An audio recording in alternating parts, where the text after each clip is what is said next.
Male, ke kondial ner ke chot gwan ke gat ke ye ko zangare ro. Han kan moru ne Charles kam chuluin ke ye ke the last lessons ke quarter ke gen second quarter pa kon jentena. Nyok che kunel nyok luitas loy ne ke tenyen ngwan ko che kon chop ke quarter me. Ke nyo bala re gen no ne me kel re quarter re bad me long. Chagan I really enjoy studying these quarter lessons. Ko chawang dan lep ke tinyin ngwan ke kwini ni tipen na mane learn mo go long ke kwi ke tin bitwo ko we more na man whether you run business ka ke ni jira mitten ni jen ke chiando you know to have the correct information and we be take a learn mo to ke be take a ngai ke tin twok a kel me cha je ga long kel mình nấc này đấy nhìn ngoài rồi điện tin that's why we muốn cái lưu bị gì là cái này cho cái G security cái này là cho cái G security cái này là mal cái information chắc bà có luôn lật qua là cái nhầm nó có mấy cái mà ngay cái này biết thuộc mấy cháu mà ngay cái là tất cả cái đua mấy cái mấy bà mấy để thuộc này được cái đó biết thuộc cái chứ quan là rồi chả là bà we do nó bà book cái bomb then chi này thôi chả ngay cái này mà nó bom mà marวันนี้cái ngà bi nó then we can chop one baga la cái pet cái chi bom mà này trong one chắc cái bên kia ba khảo chuông for good muốn gì là cái có cái information cái mình run business cái chả là nó bị quay bởi cái bot cái core python mà work python mà này betul quạt trong one the bug giveaway and all that then để rồi nó chui ra là cái bo cái để được quân để cho quạt pin qua trong một quan cái mình quan cái có một qua thằng một bên run để đi qua cái yêu được ngoan cái nó muốn như là cái information gọi là long cái quan này đi al but cái material things kuna query we cái information cái cái we là cái cô đã đàn thế ngày cái mình biết thuộc anh thấy mà chả còn là information mới luộc còn là long mới chỉ luộc nó tiệc đàn nó thu cái mà đeo con luộc cái tiệc in quả in chỉ biết thu in bị bệnh nên mà cái mà đeo con cula ta loài mà gì long cái gì cô mới cắm cái con bảng trái cọc nó chả con lật lỡ cái tin biết thu cái nín tiền giọt anh giờ nên nói cái này lesson mà cái liệu cô luộc cái con là long cô đóng cái con luộc cái tin biết thu cái nín cái nín tập bị bệnh đấy thôi so cái dân quý mới chết cái nó để lá nó cút cho con luộc ở long cái tên nhìn ngon nó so ban đầu cái our Monday lesson là nghỉ con nó ngon our Monday lesson cái lesson of this week right cái quý có right cái the images of the hand level 2 ni good cái nó ngô biết thua có cái nín ní tin giọt chết cái mấy cha nó quý cái nín thế con our memory text take cái John ở chỗ cái jo na chu kel bazen bang wan den jen gwa te memory tek dan tin che lar ke chu jo na ke lo ji ran ke ji ibru ke lo so kun yal e chak pin ke ne yir ke lo so kun yal e chak pin ke ne yir and so he said unto them I am an Hebrew and I fear the Lord the God of heaven who made the sea and the dry land no ya la ra ram kel cái ji bru me lu ko de la ko nyal me chi yir cái de mun code me cha cái chak jen mo me text ne content bi kon wo Monday chet ke me la ngai kon no won ba da ngut ken kon wo re lesson cái chana pal ke me tot jen kun merel go da ro kwa din cha cái lu tas lai re nin din ngwa re nin di kwa din chi ne bo za kati kwa din lang go ne ji no alert ti kam ko ti ka jo ko kwa din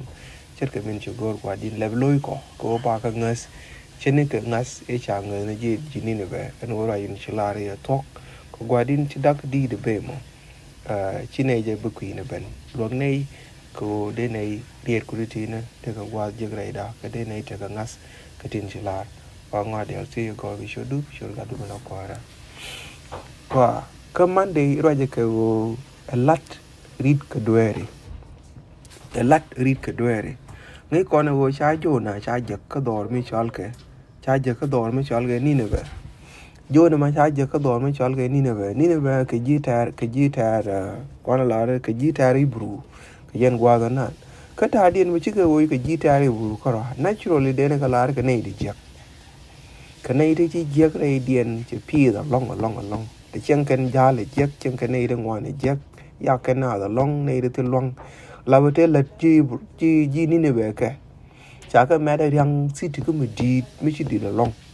cái dân quý mẹ cái ngắt cái đấy giờ cái long ray xịt cái điện ngay con nó mà nó xịt nó về mòn cái con tên là mà là cái đấy thằng ngoan là cái tên cái rear mà đi nó tên cái qual mà đi tên thế nạc na thằng ngoan tên cái nhìn đuôi rồi thằng ngoan là cái long cái xịt trên giờ cái nó anh quan là mấy tên cái xịt lại cho con cái xịt cái qua mới chết cái Bangkok cái nó qua mới chết cái Las Vegas cái United States cái quy định con đấy cho nó long cái lát cái đấy giờ cái long ray điện cái quan là đây city ni là quan là bay là cái city ni là reg mới đi được long reg mình thấy cái reg mới đi so Nineveh mấy trái jo na mấy trái giờ cái tin jo na cái này cho nó có quay which và đang quan là rồi con cái mắt để rồi con cái riết để xài nó rồi điện cái gì đó là xài Nineveh cô mới quên con wouldn't cho cái jo na mấy giờ chụp quay em mới thấy ngô cái mấy trái giờ cái giờ mà có con đi ăn mới cho là con gu có con giặc chạy cho lấy giấc bạn ở trên cái message mấy chạy giặc cái gì mấy chạy vô cái nó bị quên lật trên cái message mấy chạy vô cái bị quên lật em message chạy cầm vô na bị quên lật em message ngủ cả message chạy vô này vô cái bị quên lật trên cái vô này cho cái điok version ngoan điện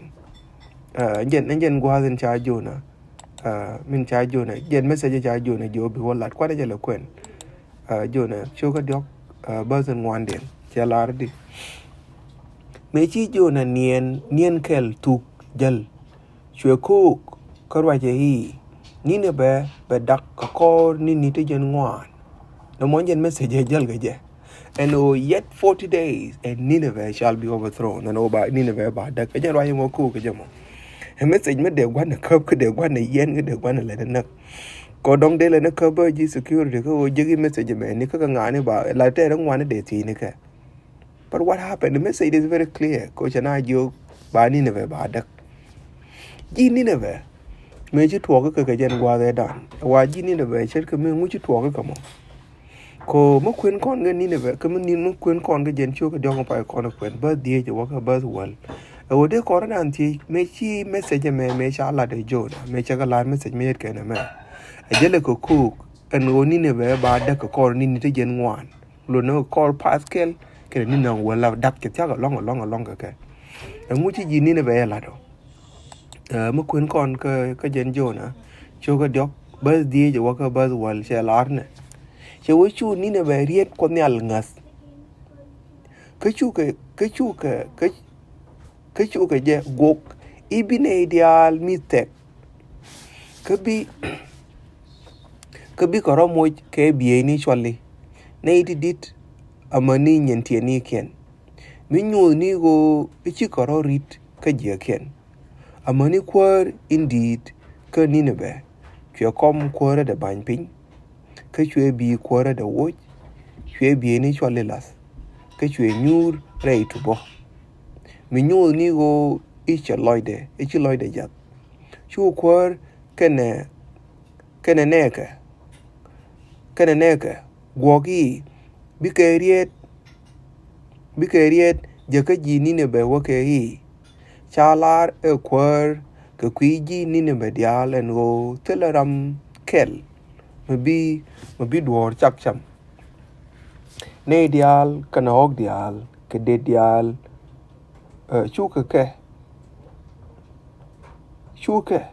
chuke jaka miske kiemaske bine dial kana lei ching dial biene chwale dilas bine dial kut dil pal ke peglo ni ken ke biran ro dil rit ke jeke kana nyon ke dong bi kut wide nyok ke char ke be ngainde ka chong ai chane bile liu me chi kut la dien nen en go ichi koror hit jeng ni ken chwe me je me chap ke pal gwa so lo no ka jen gwa me ne ta ma gwe ne me chi tuo ka ji ni ne be me cha roi kom ne linga kan telle me cha lat ken wo mi chia ne me lat de yen te ne cha jo ne ka dor me ba dak in response go cha roi kom ne cha nga za kan wa chu ko rodin yor pin chi ka ne nga chen wo de ka pal pa cha kom ne cha langa kan cha roi kom ne cha nga za kan ken yam. That is the first thing. Re repentant ka re rit ka duere e go dong bi riet kom ne inshallah de o bi ngas. Number 2, e go bi ro du rit jeng ni ko bi chiang du min jiek bi ngai no jini chite ga nyon jin wan nyon ka jin la jeng ni den bi chiang ma yet kan mo bi fo sek bi ban pin tile riet duere mo ngore duere mal de dong de ran la ra gwa din ina charo da longa wash re chuer ka mlo na go palia ka je ka ngodi ka man la di min ti je pala ka tin ano mo jini me be cha gor bara din wo ka min jiek ken in let ken ano no ke jen ku mer ken no jini ne be ngai ken di eno dong de pala ka de ben ngai ken di eno de pala ka de ben ka ni ne be jini ne be gwa de kap ko rodien tin alar kel mi chi ko ne la lar ka Jeremiah shoko wal badak chana ja kwen bazan baraw de ngane baz wal min kula gwa ka o jini nga jirwai ko re pal ga duba de pal based on the promises tin ko dro da yai ka jini de ba me rit ka rodien re jengi ken weekend ngu ngat ken ni mi chi kudro da ko yai ka je mi chi kudro da yai ka je ma ka Jeremiah chapter 18 verse 7 chana ya kwen ngu chi kudro da yai ka je mo che we mi che ja laren go ibete ka dor ke kwar mi ba yot pin ke mi badak and dor mo mi che right dor mo mi che right ku kwi da mo mi show mi we lunjok ka duer ke mo wera rit ka duer ke other word an bariak in che char ide lat ka je show ba pal ka pek da gwas mi che char ni o e badur ke kwar nong nyal ka baje peace yo na chi tong no ra da ka long ka kwende let me read it in English ka to ka wa ni che lar ne. At one moment I might speak concerning a nation or concerning a kingdom to uproot or to pull down or to destroy. A genemete ka gwal me charai ka kwi dar ki kwar ka ki kwar me chalaran go aba yot pin ki aba dak. If that nation again which I have spoken turn from it evil, chawen doro mo charai ka kwi mo ki kwar charai ka kwi mo aba dak. Me charai read ka jiake.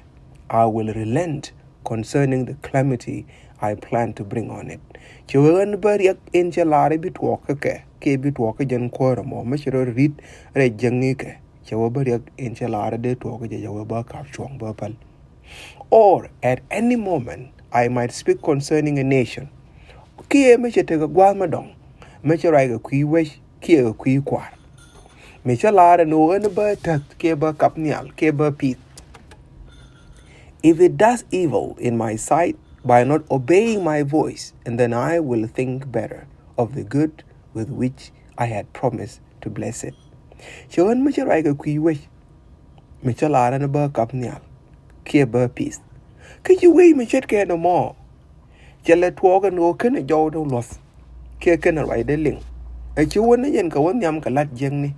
Chaw ba min go ani chalat min charo yai ka je ba let ka jen we mo ba ka chong. Now you see two things. Out of Jeremiah me ala Jeremiah enter me labo take ka chu kup nyal ka lar te ku based on a response. Ku ka base ka min chiran lat. Ke action in chiran response ke je. Ji ni de be chi ga rodien yor pin nyam ko nyal ka jen ya ji me chu ko ro ya ka jema en wo me te ga we me cha la ba da ka chi ro rit re jeng ni ke cha nga che ken go ko chi ro ya ka rien me chet kan mo a chen ken jo na ke jo ga rie ro dun ka ngai ke rie ko nyal won chu ko rodien yor pin bu ba ka chu ko rodien rit amane kwar chwe je na wi kom de da cha na kwar me te ga kwar Babylon je kwar Babylon chak che wona nyan ka makab na ro de nyal ga jen gwa da dan che wota na pon ma dang me rai kon ka jo ga wa but kwar Nineveh ke yoro ro pin re tubo che bien ni ko re dial che ko lok chu ne dial chu ko te ga mis me le ke jen kui me ke ngu chu to go wa chu kun me che yai na ro de che tim mun lu no di nda ma tin chu ku ro de yai ke chi ke nya ram kel tin chu ku ro de yai ke chi ke nya ram kel promise ni tin chu ku ke kam na ke te di ran ke claim te de ke claim wala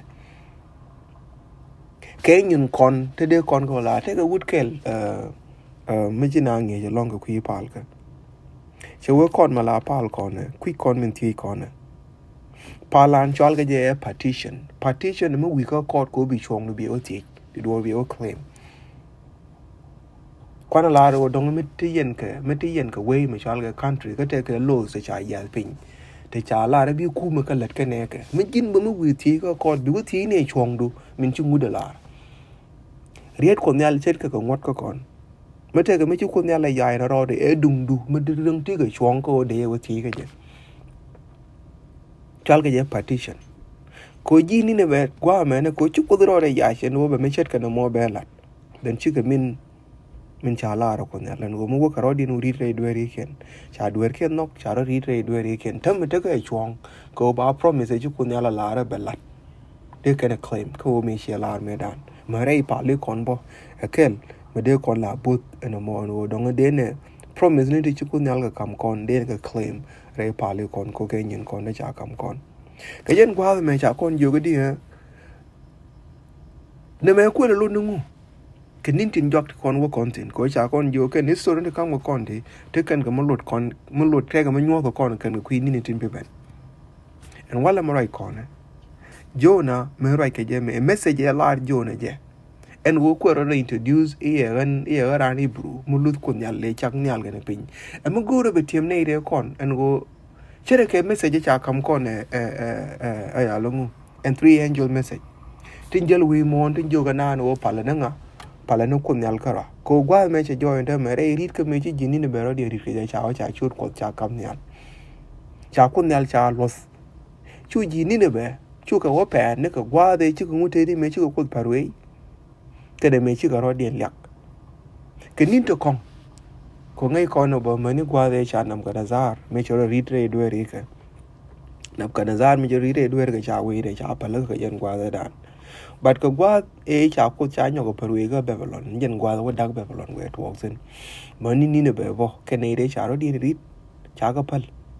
kan ga le di ken ga dak nen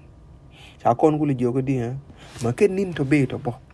bete ngute ne ke ne ti jelle wi mo ne to jo ga na kan go e biarat re Babylon mo kwen kon go news cho ko wal badak ko je te re ko tong no re kwan go ga tong ling ne news cho ko wal badak ba ngwan che lar no and I heard another voice from heaven saying, come out of her, my people, so that you will not participate in her sin and receive of her plagues. Take a message me jelle wi mo ne te me chene ke message me cha kam ji Babylon ko cha lar di cha lar point ne Babylon cha me ja kam ji ni ne be rather cha lar Babylon be dak en Babylon ne cha lar gwa me yen wi mon ke le che Babylon ne dan cha lar Babylon be dak ko be dak yen ne ke choro dun mat ke ji Babylon biara re Babylon e ke le no mo chere ke yen message cha lar ji ni ne be cha ko jo bi we du ne be dak ba de ngu be to ko ke din tin jak bi me chet ke me cha lar ji Babylon be to e ji ni ne be to Meanwhile, Chalar Guama Revelation 14 verse 12 Chalana, here is the perseverance of the saints who keep the commandment of God and the faith in Jesus. Chanema e should the root ka Canadian Charley. Nani Charley Kangani, Chawa Canadian Kapong what Kategang as Jesus. Gini never miss already retrade where he can. Chawadian Chapel, Chakon will jogadi at a Guadangro. Tinchu Kudro de Yaka Kabalat. Take a talk conditional go cook and base ka response min chana kwen manan ke Jeremiah michi naro din michi kunyala lare pe do da kichi naro din rit ka do ken be pal michi lare pe do ja ka gwa kichi nei tin chalare be let ka ma gwa chi ka lo la ni tijak be min gwa chalare be let ka be ka chong chana jene ne terminal mo wa kwe base on a response kuna respond ke but take a tichi base on a response kuna respond ke that can be that Babylon ke daga bi daga win whether kuna ro di read code ke kina ro di read code win mon be yek dak ko a time mi shala ren go be to ka gwa the me ka ta ka me ka minute be no me right Jesus or right nijen ko gwa mo gwa ben ala bo take a time me cha set ka jen gwa mo it depends ko human respond no a wa chi nyen ke lo mo ba ko robo in chi depend ko human respond ma bene be ke Jesus ne chi bible la ran o me chi gwa the lo de chop me chi gwa e lo de chop when the time came and then to Jesus you teddy cheben ergo me chare la kan tu che ko aro be ben ke chang mis ke tag mis and all that cha nyu Daniel bene ka gwa de dan en go be ben ke be benedi ke be te ke ninang di no ken to dia la cha ga determine tele mo ku based on the human response wa mani bene min rawde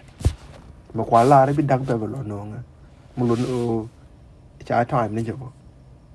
tele wo chi na ro di rit tele wo ken na ro di rit be ben ke nyen gwa insha Allah re bi chup ke je e nyo te ma dong ma lip ko na ba te ga bi le chang bi to ga bi le bo che chang mo ku based on the human response e chang me be yuk to ba ne ga gwa de cha la te ga rik tung wan ba wo wi mon ba ke rik tu ba wo wi mon ba a wa te kan ga gwa dien me sha la bi to ga ke gwa ju ko ne la mi tar mi wa la mi ko nin to kor ya be ne ke nin tung wan ta be ne tra ma nga je tung do e tar me sha la be yuk to te lo chi na ro di rit ke te lo ke na ro di rit ke yak in ba yak na ngani min ba yak na ne te la ji kwar ko ke gen revelation 14 in me chana jala ran go ne me go re rot me chal ke je rot en je no ne ti te ga re ring ni ne tin tis ne rin ka ko ngot ko da ken ke te ga ngas ke Jesus ne ri ka ko ro ai no ko te ken ga re kan ta me bit wo ga ke re ga mon je ne chala ran go te le go chi na ro di rit ke te lo ke na ro di rit be yik to wa di and read a response me chet ke respond inshallah de ji ni ne ba a wa mu ni ji ko kwi de ke min bit wo ne ri inshallah re e yen ji pe lo ne bi ara ne inshallah ko leng bi ga bera ne ri tiet ke ro ai no ko ka ne te ga ngal Jesus bi ga jien ka Babylon bi jien ne kan ga Babylon dung no dak Babylon bo ngot mi te tin ne ka gwa ne ri ba ngare to bi ga yik dak ke Babylon ke ba ne tin cha ngara bi ka kan ke go cha rai ko cha nga sa kan lo no your respond wo ni ji re ka min bi ben no ke nang ni ji re ka min bi ben nang ni ji re ka di ko your response ka min cha la ran go bi la ne ri ti na ne ri cha la ra gwa men ne ri chal ke bi te ka ro na wa ka ne ni cha chut ko nyal cha ka ling kan ji ga bara ka Babylon ko ji ga bara ka Babylon cha rai la kan cha luk cha bi la cha luk kan ko bi ka ngan rai ko chen ne ka do lang yok te cha ne ji ka ne ka do ran chal ka Babylon ne ri to ka kwi ka go cha rai kwa ra cha luk kan ko ren go ro ba na mo ka bi la tin cha luk kan bi ka pen re ring ni min kwa la chola persecution ba ka chu je long chen ne ka chu che cha chu ne gar me chu no cha ka yo ra rai mai ba den go cha ka la re ring ni no mo jen gwa mi luak dien ba chu to ga nga ba chu to ga ko nan no ka jen gwa to kon wona tin mo de gur kon non go cha na respond ke choices ba den go cha na respond na cha kon be pen gret ka re ring ni dung do ba kon mo kwi ko ban te kwi ko nyal ke ban te kwi la jen gwa no ga cha chol ka kon chol tin ken kwi ni ni ti lo ya kon nyal ta like ke pa lan kon dia en go mun lut kon mun no kon nyal le den te ke ri do re ka den respond to the call cha kam kon cha kon jo cha ne bara ka Babylon cha ne jen ka Babylon ke cha ne te kwi kon nyal ane kon nyal pos kon ya te ga mal